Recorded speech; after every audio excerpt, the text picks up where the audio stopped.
kitchen. I hope everyone has had a lovely break over the Christmas holidays and is looking forward to the new year.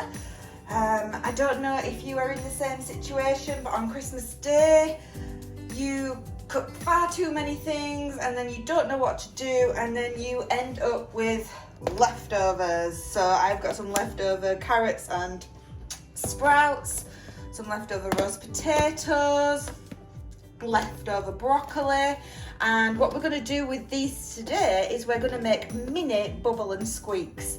Now mini bubble and squeaks are quite a old traditional use for making more food with the vegetables that have been left over, and we're going to make little mini bubble and squeak patties. And so for today's ingredients, you can put anything you want to put in these. You can make them hot, you can make them cold, you can have them, you know, for like next day. You can put any herbs and spices that you want in them. But today what we're going to do is we're going to make quite a traditional bubble and squeak patty. So we're going to use all our vegetables, and we will also need as well, we'll need an onion, and we'll only be using half of this onion, and we'll need some small potatoes. You can have one medium-sized potato, and then what we're going to do then is we're going to use some salt and black pepper to season. We've got a little bit of garlic granules. We won't be using a lot, just a little bit. And we've got some tarragon and we've got some mixed herbs, and we will also need some olive oil for cooking and some flour, and I've just got some normal self-raising flour. We are also going to have a little bit of cheese in these as well. So without further ado, let's get cooking. So what we're going to do is we're going to put all our leftovers in this bowl, and then we're going to mush it all together.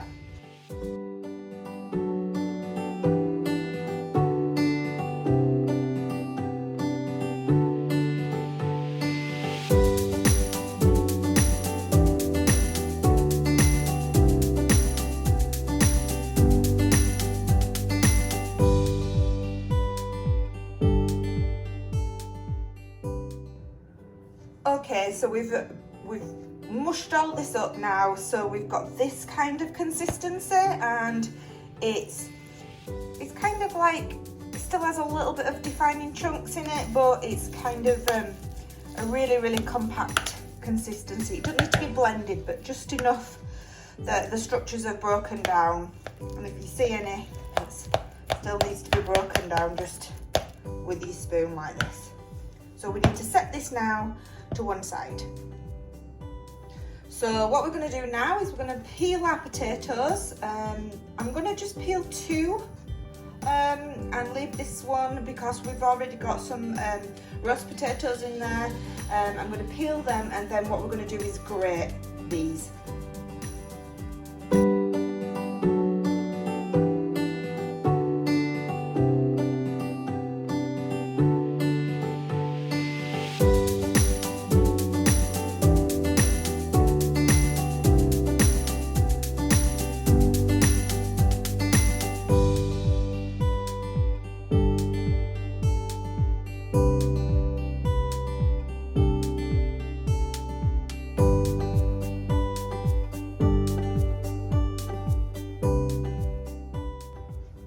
Okay, so you should have about this much from the grating, and the reason why we put in some raw onion and some potato like this, it's just to add a little bit of a flavour, like a kick flavour, and to just have something that's got a little bit more of a structure.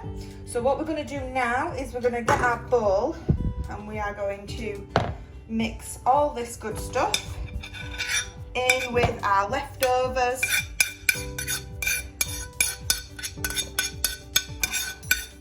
And we'll give it a real good mix in, like so. Making sure that we put all that onion and all that potato, that raw onion, that raw potato in really well to the mixture. like this. So it's all put in like so. So now it is time to add all our wonderful ingredients. So we're gonna have a pinch of sea salt in this. I'm gonna put in about half a teaspoon, and then we're gonna put in some black pepper to your taste. I'm gonna put in here about half a teaspoon again, just so we've got that nice pepper going through. Garlic granules next. And I'm going to put in about half a teaspoon, just over half a teaspoon. And then we've got mixed herbs that we're going to put in. Same again, half a teaspoon here with the mixed herbs. It doesn't matter if you put in a bit more, but there we go. Then we've got our tarragon. Tarragon is quite powerful, so you don't need a lot. I'm going to put in just half a teaspoon of that as well. And then we will put in our cheese. So I'm using the Violife grated cheese. Don't need a lot, but I just think it adds a little bit. I mentioned it's the bubble and squeak pat is just that little bit richer, and I'm just putting in a handful there, probably 2 to 3 tablespoons. And then we'll need our self-raising flour. And for the self-raising flour, we're going to use 1 heaped tablespoon. And what we're going to do now is we're going to mix all this in and combine it all together, making sure that we cover all the vegetables that have been mushed in, and all the cheese is coated in, and all the herbs and spices are completely coated around every single piece of all these beautiful Christmas leftovers, like so. And then it'll be time to fry. As I say, you can add anything you want into these. If you wanted to make them hot, you could put in cayenne pepper. If you wanted to have a Greek theme, you could add in your thyme, some more garlic. You could do anything you want with the bubble and squeak, and they're so beautiful and so packed full of flavour, and nothing goes to waste. You don't waste anything, you know, and that's the thing of it. You know, people waste too much food today, and if we can make things and make different things that are interesting, then perfect. So what we're going to do now is we're going to fry them, and we'll move over to the cooker now and I'll show you how to fry them. Okay, so I've put the pan on a medium heat, and we're going to add some oil. If you want to make it a little bit more Far East tasting, you can use sesame oil, or you can add a little bit of a tablespoon of sesame oil. You could put in hot pepper flakes, you could put in anything you want. So to this I'm just adding about 2 tablespoons of olive oil, and I'm going to coat the pan in the olive oil, because you don't want your bubble and squeak to stick to the pan. And then what we're going to do is we're going to put our little bubble and squeak patties in, and what we're going to do is we're just going to tip this in, and we're just going to push it down. And you can have any shape you want, but I'm just going to make little round ones like this, and they're about a centimetre, just under a centimetre in thickness, and we'll just add them all around the pan. So I'm going to make little round ones like this, just all the way around the pan, like so, just pushing it down, just taking your time. You don't need to rush or anything like that. The pan is on low. Just nice round ones. You can also bake these in the oven if you wanted to bake them. You'd use some oil and you'd be able to bake them in the oven, and I'd bake them at 180 for about 15 minutes. If you wanted to do that, but today we're going to fry them up so they get that nice crispiness, and you can make any dips that you want with these. You'll get a decent amount. You'll get about probably 8 of these So, and no vegetable has gone to waste. Not one vegetable has gone to waste. So we do that with them all, like so. And we're going to cook them for about 5 to 7 minutes on each side.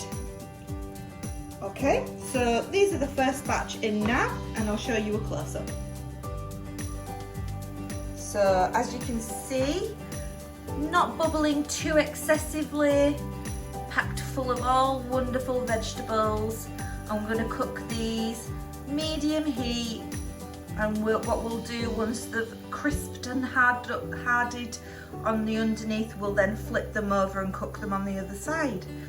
So while we're waiting for our bubble and squeak, I'm going to make a mustard and balsamic with thyme dressing for these, just so I can just dip in and just make them just a little bit special. So I'm going to use some extra virgin olive oil, and I'm just going to add about 2 tablespoons to this. You won't use all this, but it's just nice to have the dip in as well. I'm also going to add in a little bit of thyme. I'm going to add in about half a teaspoon of thyme, just so the thyme it's so nice with the mustard and the balsamic. I'm using some French mustard here, and we're going to use a teaspoon,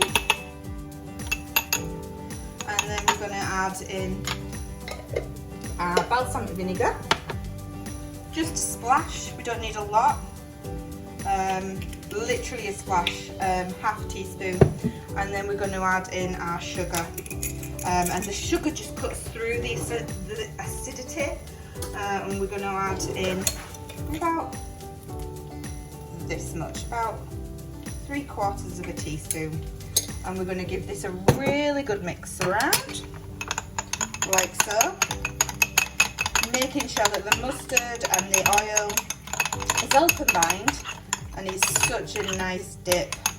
So yeah, I'll come back after mixing this. Okay, so I'm hoping here we are in a position now to be able to turn these over. So it was a little bit of a scary time when you turn over the first ones, but you should be able to get it moving a little bit, and then they should just be able to come over. Don't worry if they break up, it's no big deal or anything like that, but your structure should just start to be sticking together. And let's have a look. One over, and look at how crispy and amazing that looks so far. They're gonna be lovely. It's important not to overfill your pan. I think here I'm going to do 3 next time because I've got quite a small pan, but it's important not to overdo your pan and fill out your pan. Okay, the first 4 have now been flipped over. Slightly overcooked this one, but the other ones are cooking beautifully, and when you fry you get a lovely crispiness. Oh, they're just so nice. So a couple more minutes on this side, and then we can put them on the plate.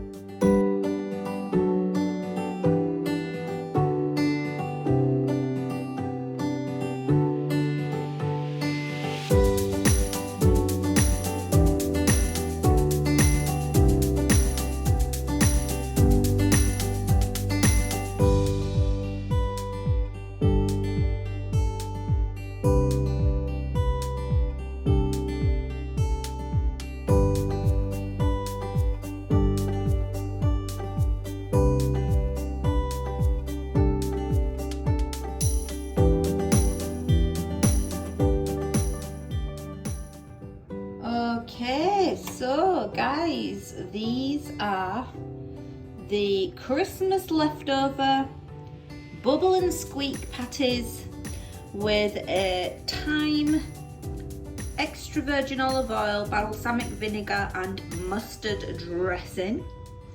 They are so crispy, so crunchy, absolutely beautiful. They really are. And that's the dip there. Oh, they are so lovely. Right, okay, I'm gonna have to try these. So let's give this dressing a little bit of a stir, and we'll put a little bit on here like so. Oh, so exciting. And let's cut into this beautiful bubble and squeak. Oh, look at this. Oh, look at that crispy vegetable goodness. Nothing goes to waste. Let's try it. Oh, it's beautiful. Beautiful. If you like this video, please like and subscribe and hit that notification button. And stay safe, everyone. Bye.